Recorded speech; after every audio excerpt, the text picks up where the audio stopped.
Chairperson Begum Khaleda জিয়াকে লন্ডনে নিতে কাতারের ব্যবস্থা করা এয়ার অ্যাম্বুলেন্সটি মঙ্গলবার ঢাকায় আসার অনুমতি চেয়েছে। অনুমতি পেলে ঢাকায় এসে বুধবার লন্ডনের উদ্দেশ্যে রওনা হবে। বেসামরিক বিমান চলাচল কর্তৃপক্ষের এক কর্মকর্তা বিষয়টি নিশ্চিত করেছেন।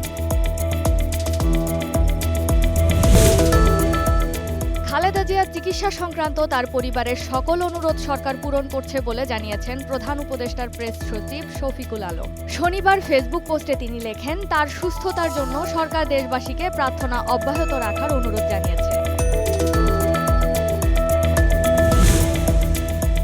ত্রয়োদশ জাতীয় সংসদ নির্বাচন ও গণভোটের তফসিল কবে ঘোষণা হবে তা নির্ধারণে রোববার বৈঠকে বসবে নির্বাচন কমিশন। সিইসি-এএমএম নাসির উদ্দিনের সভাপতিত্বে সকাল 10:30টায় নির্বাচন ভবনে বৈঠকটি অনুষ্ঠিত হয়েছে।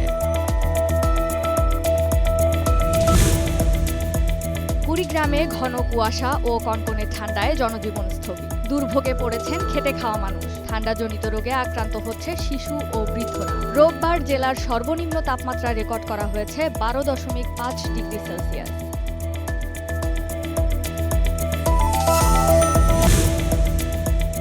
ভারতের পশ্চিমাঞ্চলীয় পর্যটন রাজ্য গোয়ার একটি নাইট ক্লাবে ভয়াবহ অগ্নিকাণ্ডে পর্যটক ও ক্লাবের কর্মীসহ 23 জন মারা গেছেন। রোববার ভোরে আগুন নিয়ন্ত্রণে আনে ফায়ার সার্ভিস। উদ্ধার অভিযান অব্যাহত রয়েছে।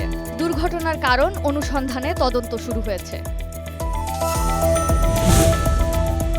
ইংলিশ লিগে অ্যাস্টন ভিলার কাছে 2-1 গোলে হেরে শিরোপার লড়াই আরও জমিয়ে তুলেছে আর্সেনাল। আরেক ম্যাচে সান্ডারল্যান্ডকে 3-0 গোলে হারিয়েছে ম্যানচেস্টার সিটি। এদিকে আলাদা ম্যাচে ড্র করে আবারও পয়েন্ট হারিয়েছে লিভারপুল ও চেলসি।